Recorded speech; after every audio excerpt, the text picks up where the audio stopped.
Was that the fake one, or was the one before it the fake one? The one before it was fake, now you're on. Well, what we're doing right here is we're raising the camera up and refocusing because Sean's a midget and I'm not.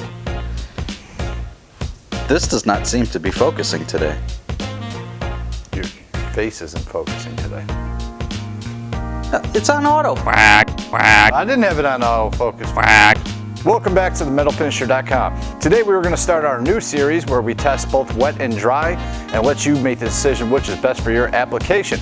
But we got a little curveball thrown at us because I got a call yesterday from a guy who has some aluminum brackets for his engine. I think he's got a Ford truck, and he needed to get a bead finish on them. So I asked the guy what kind of finish he wants, and he said, what do you mean what kind of finish? Do you want a frosty, consistent finish throughout the part, or do you want to bring out the shine and get a really polished look?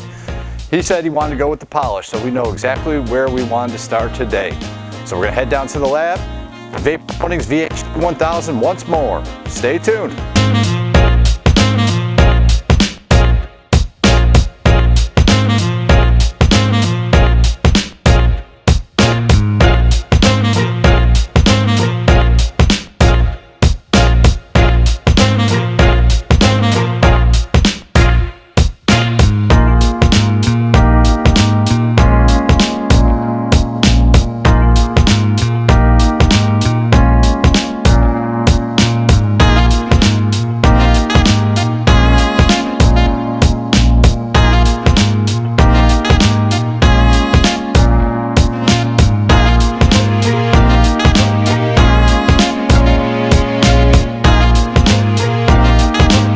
Thanks for joining us again today at themetalfinisher.com. If you have any product or process reviews you'd like us to tackle, leave them down in the comment section. Head over to Facebook, and we're the Mobile Blaster Facebook page. Like us on there.